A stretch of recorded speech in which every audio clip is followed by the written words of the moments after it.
PS2ManyGames.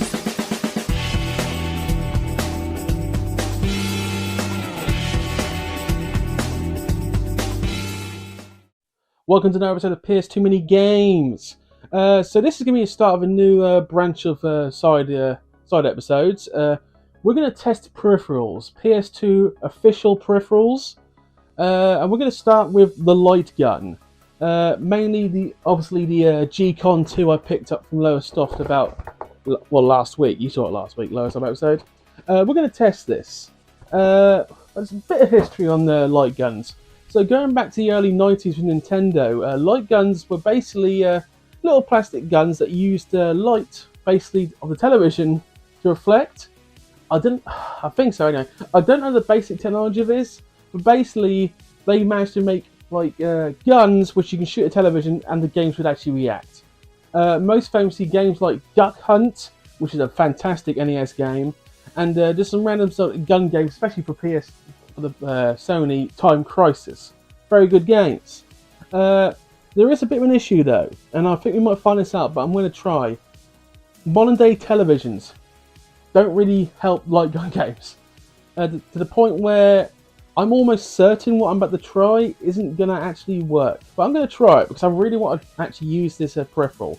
But before we give it a crack, we'll go through the peripheral and what it looks like and how it's going to handle. Back in a sec. As I was saying, we're going to go through the actual peripheral first. To be honest, the box is not in great condition. You saw that last time. So we're going to open it up and... okay. That is some kind of connection cable. Didn't know that was in there. But the actual box itself, as you see, it's seen better days. To be honest, trying to find one of these in good condition is hard work, especially the back. But on the back, it does say compatible with a host of PS2 titles. Suitable for use with widescreen televisions. Widescreen televisions hasn't really been much of a thing for the last 15 years. It's all been HD, obviously, which is just better televisions. Flat screens, in other words.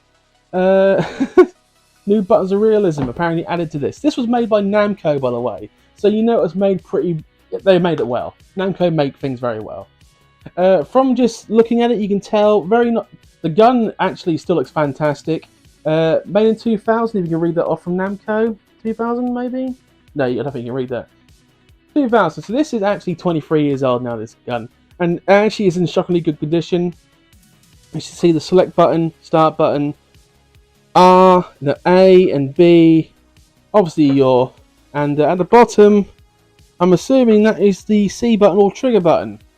Oh, obviously there's the trigger button, obviously. But it's got your basic buttons, it's about as basic as a gun can get. And obviously it connects by old school USB. So what we're going to do, we're going to transfer to a different room. We're going to give Time Crisis 2 a crack on it. Because that's what the actual box came with. So in theory that's the one that should work with best. In theory. And we're going to see what happens. I'm quite pessimistic about this, to be honest. But I'm willing to give it a crack. So I'll see you on the other side. Right guys, so we've moved to my actual living room. So I'm going to use this might look like a 60. I've got a 62-inch television here, so I'm going to use this. Hopefully this technology still works, but we'll see. This might take a while to set up, so if it takes too long, I'll cut back in. If it takes like very little time, let's go for it. But we'll see what happens. Obviously, create new memory. Every goddamn game. You know. We do undervalue the modern day society where everything just automatically saves like a memory card. For those young people, before like PS2, everything was like memory card, or you just didn't save games. That's just the way it was. Dark ages in the 90s. Right, anyway. So we'll see if this actually works. It is connected to the PS2. I'm assuming it's going to work straight away. We don't know. I will turn the sound up for the actual game soon. Let's see. Oh wow, straight away. Hell yes. That's a good sign. Where did I put my remote control? Right, so I have not played one of these games ever before with an actual PS2 gun. This is the first time for it. So we'll see how this holds. Hopefully, I'm going to move the camera somewhere, obviously, because you won't be able to see a damn thing I'm doing. Let's see. Right, we're back. Obviously, you won't see me, but you'll see the actual action. I will try and make this... I will try and see if this actually works. It's kind of hard to film me a game standing. That's just the way it is. I haven't got a 2-camera system yet. I've literally got a budget of a £3.50 in the sausage roll. Right, okay. So arcade.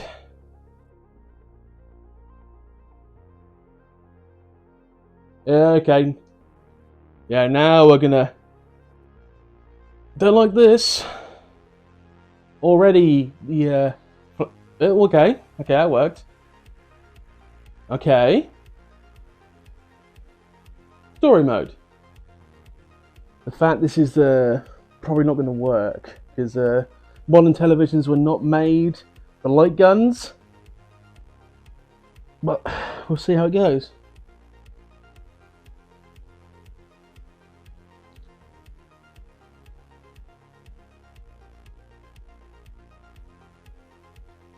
We're going to skip the story because...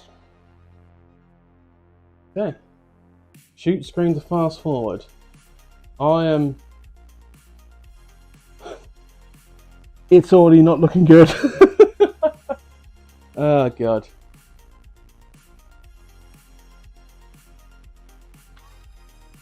Every time you see the flash, that's me actually like...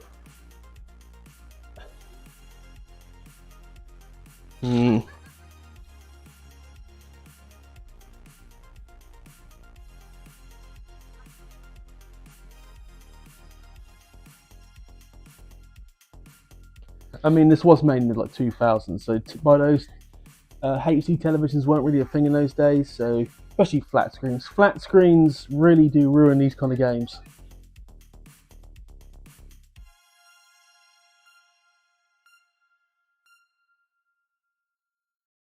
Right, let's see if it actually works. Reload.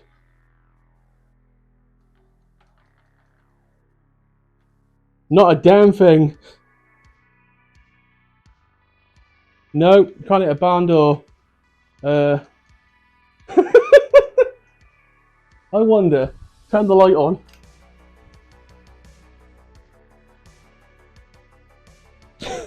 Put it in context, right? I am literally a television screen.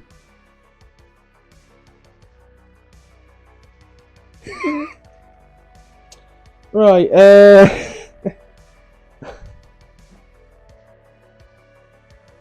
let's just okay. So we have definitely proven that this does not work on any kind of modern television. Now, I do have a reasonably old television. It's still got an AVC adapter. At some point, I'm going to have to move that television to a different room, plug all this in, and we will try that. But I will catch you on the flip side trying to do that. Right, we are back. We have moved to a side room. Behind me, the television you see is a very old, a reasonably old television. It's a JVC. But unlike any other television I've got, it doesn't require a HD converter because it's got the old red, white, and the yellow cables. You know what I mean. This is the oldest television I own. So in theory, if it doesn't work on this television, then we're screwed. So I will try and see if I can get some good footage of this. But we shall see. Still got the gun. Right. Let's see. That's never a good sign. Never a good sign.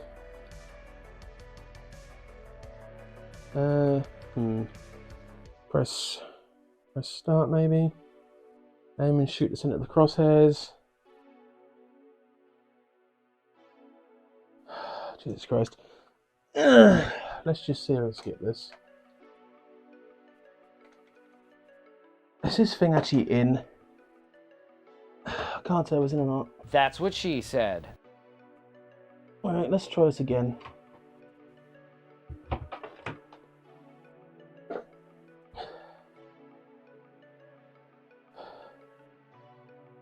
Well, so far, I get the sense this isn't going to work, which is going to be a colossal pisser.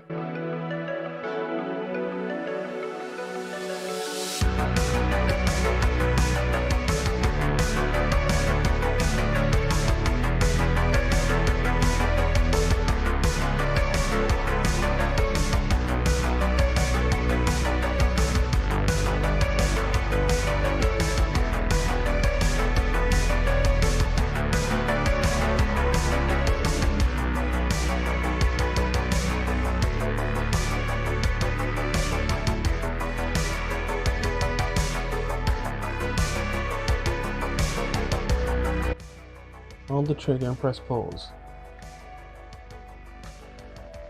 Okay, back in. Reload. No, it's just this. It's such old technology.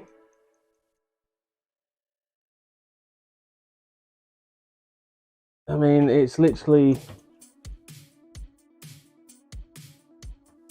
I wonder. I mean, the buttons all work. It's just no. That's generally sad. So we basically learnt that modern technology makes this completely and utterly useless.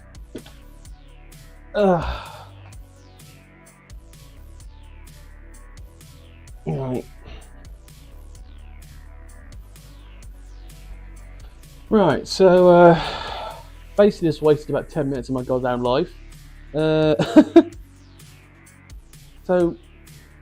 I'm sure it was a good peripheral. But what we have learnt is that the GCOM 2 does not. I think I kind of guessed it might be the case, but GCOM 2 does not work on any kind of modern televisions. You're going to need a television from the 90s or early 2000s. One of those like big chunky televisions. Because it will not work on any kind of flat screen.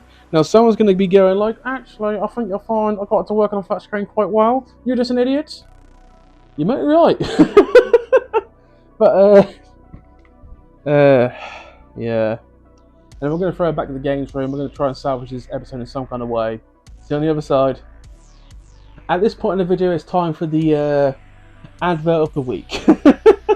I don't know why. I like doing this because honestly, a lot of 90s adverts gets overlooked. Obviously, last week was Crash. Crash Outside Nintendo was given out. Obviously, it's a bit staged, but it was a good concept for like a 7-year-old in America. It worked. It really worked. And obviously, Nintendo's commercials are fantastic. Sega went a bit strong. Sony went a bit strong. There are some British adverts that were a bit weird, and for some random like games.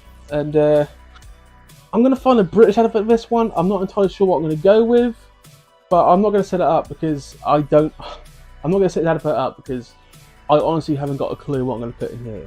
But it's going to be something British, something that actually appeared on British television screens, and it's probably going to be related to Nintendo. So I'll see you on the other side.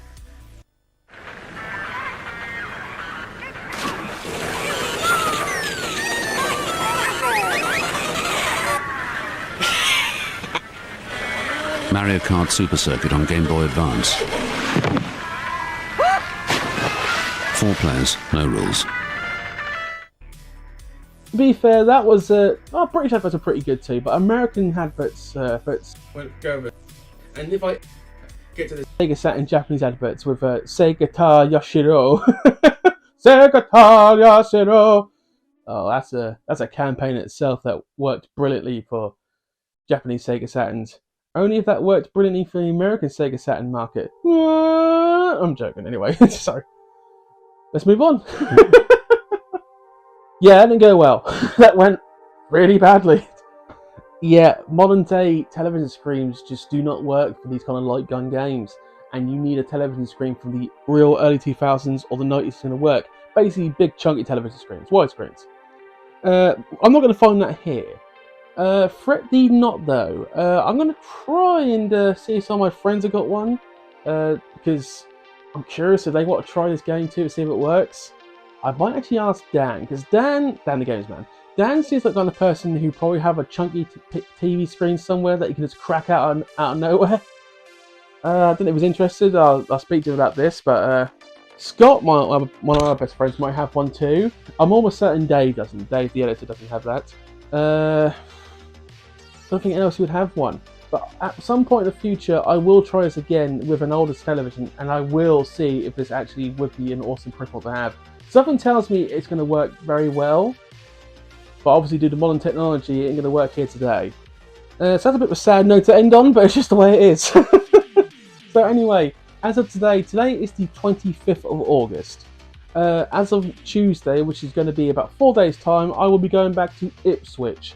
For the main reason of going back to, oh my god, just my brain died. Retro Realm. Going back to the new Retro Realm. So obviously last time Retro Realm was still very much a square, tiny little square shop. Since then, he and his next door neighbour, two different obviously shops, have decided to go together to a much bigger store in Ipswich, and they seem to be doing quite well. This is obviously Sega Zombie with Retro Realm. So that's my main reason going to Ipswich on Tuesday, because I want to actually visit the new store, because I've seen pictures. It looks fantastic. I want to try it out. Also, obviously, there's a CX in Ipswich I've been to before, and obviously 2 doors down is the other independent CEX shop. Forgot what the name is. They're right next door to each other. So there's plenty of shops I'll be able to try out.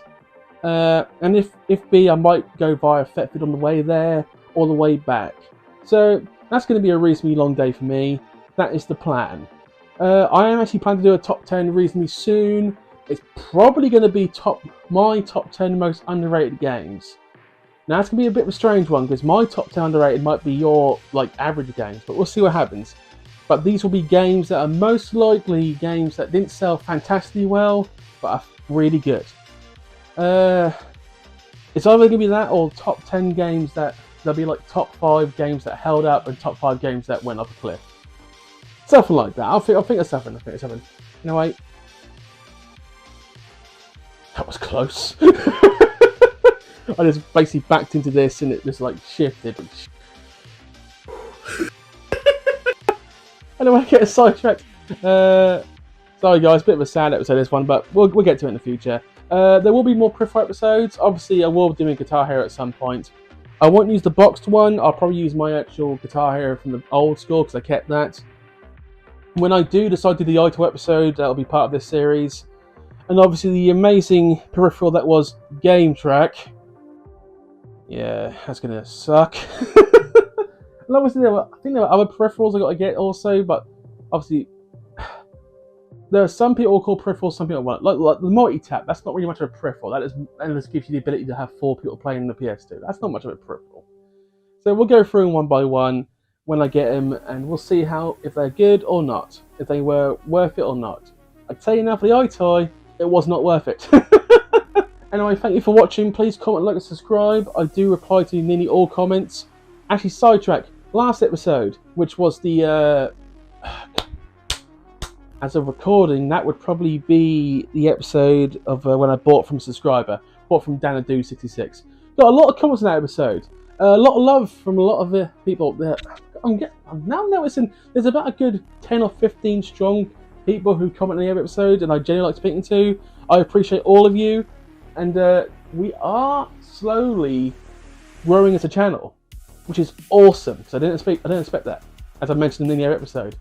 But maybe I'm gonna. I don't want to get ambitious.